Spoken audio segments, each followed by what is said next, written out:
mean, honestly, the real estate industry owes environmentalists like the Watershed Association a great vote of thanks. They owe all the people who worked to protect Great Swamp 30 years ago an enormous vote of thanks, because Great Swamp is one of the main reasons land values remain so high around here. It's one of the main reasons we can protect the community values of the towns in the watershed. It's one of the things that keeps this place livable, 26 miles west of Times Square. The center of the most densely populated megalopolis in America, Manhattan is an unforgiving urban environment of asphalt, concrete, steel, and glass. And so it's almost astonishing that a mere 26 miles west of Times Square is the Great Swamp National Wildlife Refuge, a 7,500-acre treasure of pristine wilderness. Located in north-central New Jersey, the swamp supports an astounding array of biological diversity.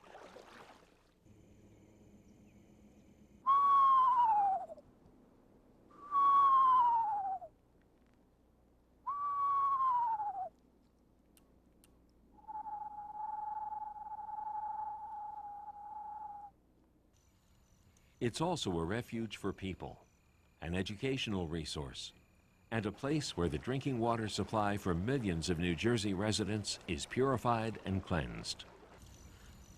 But 40 years ago, this wilderness nearly disappeared. In 1959, the powerful Port Authority of New York and New Jersey announced plans to fill Great Swamp to create an enormous jetport.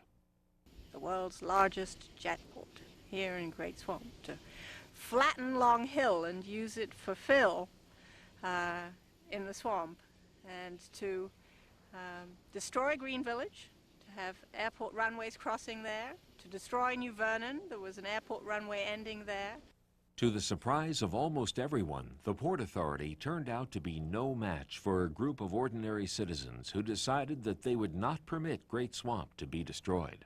So we formed something, and it was just 3 ladies at that time, called the Great Swamp Committee. We knew nothing about having to be nonprofit or incorporating, none of that. I mean, we were just going to go out and save the world. And in a sense, they did save the world. Over the next 10 years, Helen Fenske and her colleagues raised more than $1 million to buy the land to save Great Swamp. It was a tremendous victory, not just for the swamp, but for the then-fledgling environmental movement. Stuart Udall was the Secretary of the Interior who fought for the swamp 30 years ago. But it said to people around the country, if people want something and really care and will fight, they can win. It's a story of beauty and the preservation of beauty, but it's also the story of democracy. How a few people without any resources got together in Helen Fenske's kitchen and a number of other places and decided the most powerful people in the state, at that point the Port Authority of New York and New Jersey, the Chamber of Commerce, a lot of other people, were not going to be able to destroy this swamp. It seemed to be a victory for all time. The airport was located at an expanded Newark facility, and the Great Swamp was saved, or so people thought.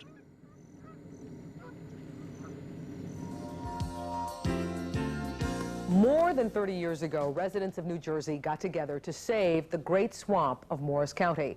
It is the only habitat of its kind in the entire area. Well, today, 3 decades later, they're circling the wagons once again as the fate of this natural treasure hangs in the balance.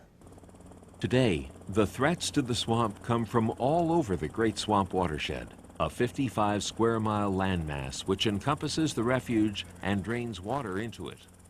Changes to the land throughout the watershed have made the Great Swamp one of the most threatened wildlife refuges in the country.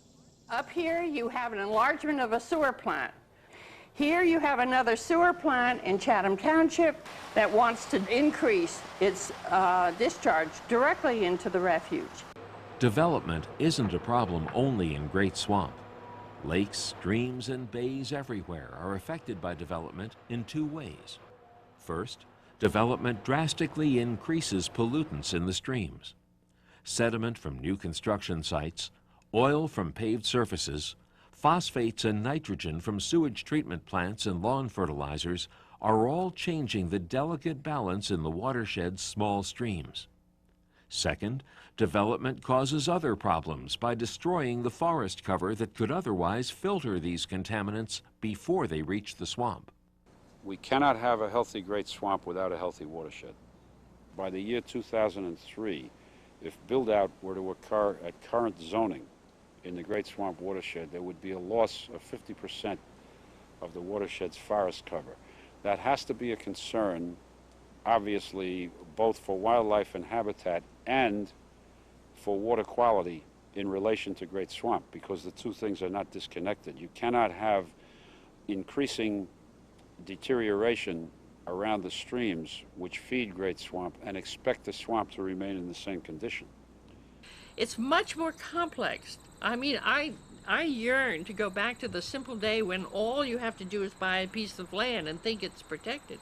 It's not going to be protected. No land in the country is going to be protected unless we take care of the resources within that watershed.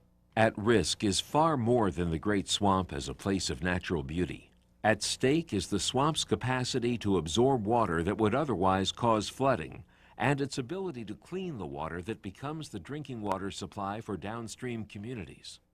Great Swamp is still functioning fairly efficiently as a wetland to clean the dirty water that comes in upstream of it and make it reasonably clean by the time it's joined the Passaic and leaves the watershed.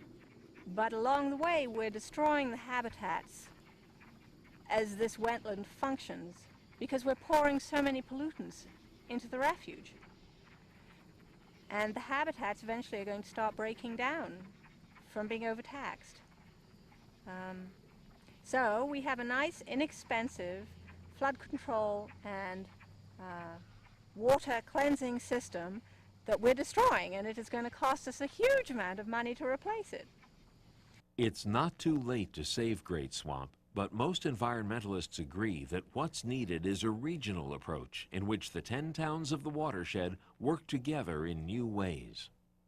The challenge now, I believe, is to manage these lands as if they are parts of a whole, not just pieces of land inside a fence, but really pieces of land that are parts of ecosystems. The Great Swamp Watershed is politically divided into 10 separate towns, with each town making its own rules and regulations.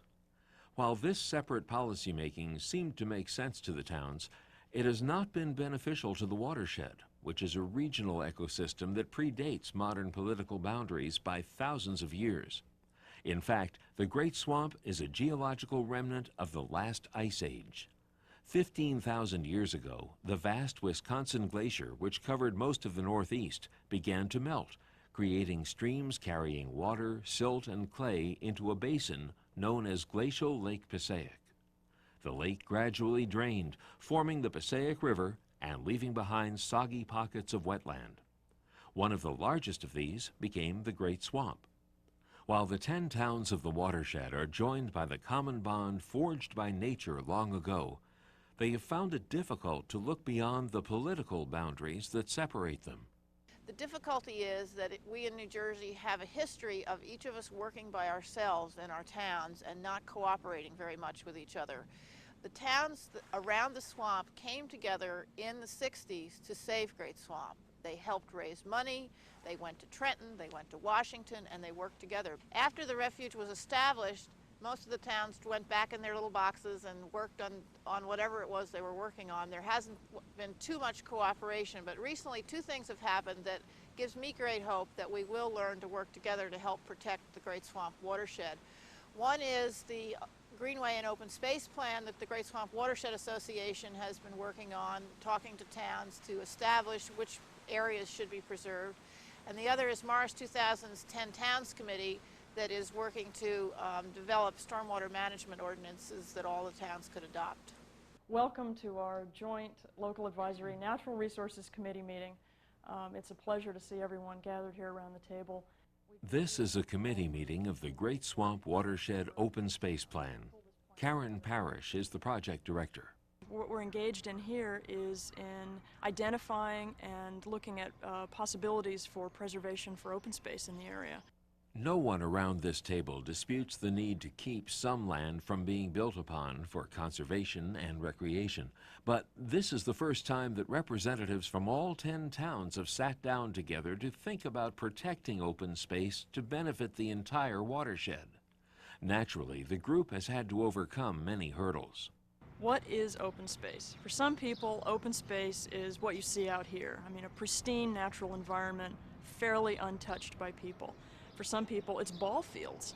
And we had one altercation in one of our first meetings where someone said, well, we're going to count ball fields and we're going to look at recreational possibilities. But one of our natural resource specialists, who's a forest ecologist, put his fist down on the table and said, I am not talking about ball fields, and if all we're talking about is ball fields here, then I'm walking away from the table. And I thought, oh great, the plan has yet to begin and already people are leaving the table. But gradually as the process has gone on, the enthusiasm level has picked up and people have really rolled up their sleeves and pitched in a remarkable way. The committee's work has been a success. In less than a year and a half, members have agreed on a watershed-wide plan for protection of open space. What remains is approval from the governing bodies of the 10 towns. But not all undeveloped land will be protected as open space. Development will continue to occur, and development is a major cause of the greatest current threat to the swamp, stormwater runoff. Over the last 20 years, we've seen increasing amounts of flooding on the streams like this one that come into Great Swamp. And most of that is caused by the fact that we have been developing around the swamp. The swamp sits at the bottom of a bowl, and the towns are all around the edge of that bowl. And so when we build new houses and new office parks and new roads, we cover the land with asphalt or concrete or roofs, and the water, instead of percolating into the ground, runs quickly into the streams. And the flooding in this area especially has been very troublesome. Rainwater that would once have been absorbed by the ground and gone into the aquifer, now is channeled by drains and storm drains and ditches and roads down toward the streams. And there's nothing to pick up the pollutants or the sediments along the way. The need to combat the destructive effects of stormwater runoff led to a second regional initiative, the Morris 2000 10 Towns Committee, which has watershed towns cooperating to develop a unified strategy to mitigate the effects of runoff. Today, mayors of 2 of the committee's 10 towns are meeting with the committee's facilitator, Peter Braun.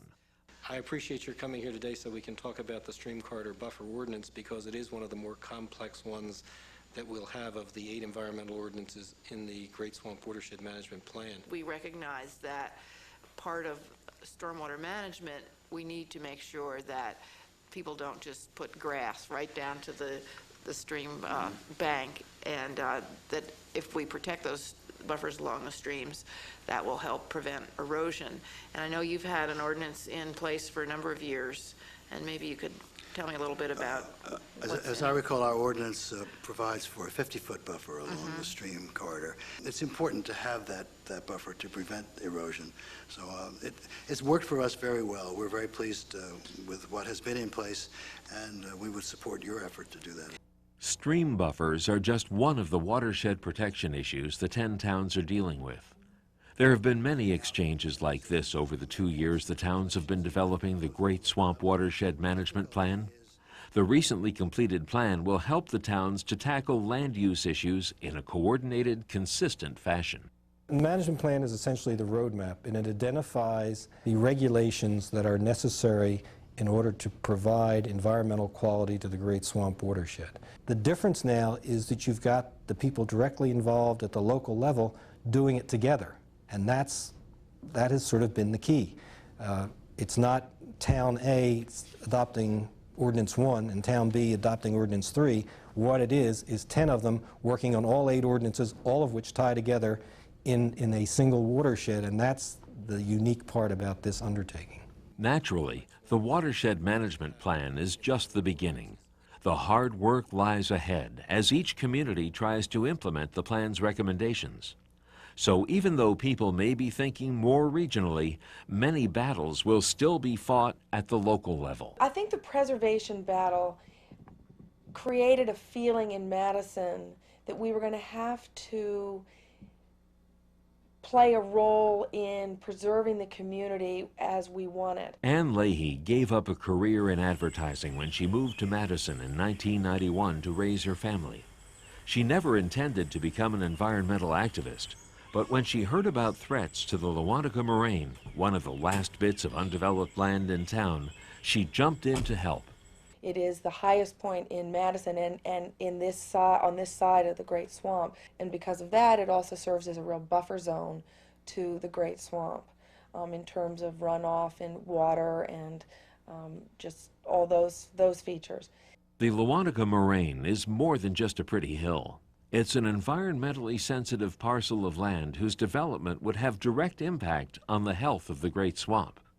Nevertheless, it had been slated as a site for a new residential subdivision. Leahy and the citizens group worked feverishly to persuade town officials to safeguard the swamp by protecting the moraine against the pollutants and sediments that would flow from the new development into nearby streams. Gary Rucklehouse speaking. Gary Rucklehouse is the mayor of Madison. I had already looked at some potential plans by the owner for a development into 23 homes. And I, at that point, thought, gee, what a nice idea to build a nice new little neighborhood in Madison. Madison is almost entirely developed, so to have a new neighborhood built, I thought was a real nice idea for the town. So when the folks came to the council meeting one day, or one evening, and said, we'd like to save the moraine, everybody kind of looked around at each other and said, well, why? One of the things that came out of this was that we had to make a lot of presentations on the environmental value of the site and really made the community very aware of what natural resource we had that we really did not want to be built over. I guess it was at that point I really learned the significance of the property and how important it would be for the town. As Gary Rucklehouse was educated, he became an advocate.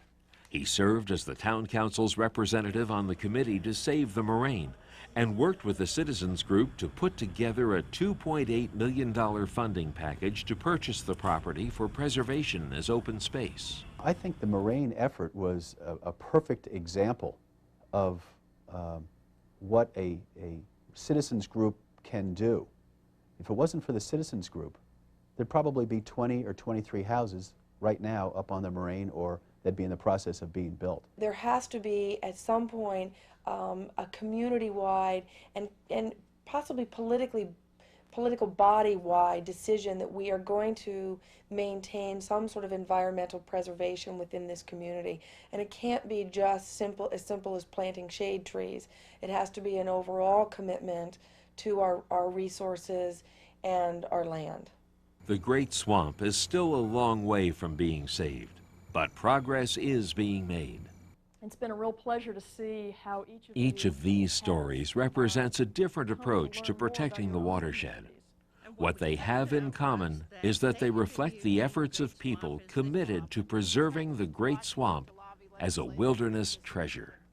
Great Swamp is a national treasure. It's a jewel in our system of wildlife refuges. If we don't take care of the forests and the water quality in our streams, in the watershed that surrounds the swamp, we're not going to have what we have here today. I hope in the next 4 years I can maybe do something to equal the preservation of the moraine. If I don't do anything over the next 4 years as mayor, I think helping to preserve the moraine is still going to be the most important thing I could have done for the town. I really like to think that I can have some positive impact and try and help maintain the green spaces here in New Jersey that are vital for New Jersey. We're so densely developed here in this state, and if we can preserve a little bit of what we have, I think that'll be time really well spent. If we don't plan properly in the region, in the watershed, we're going to destroy that what was saved and that which makes this whole region, the thing that makes this whole region special. And if we destroy it, we might as well have built an airport 30 years ago.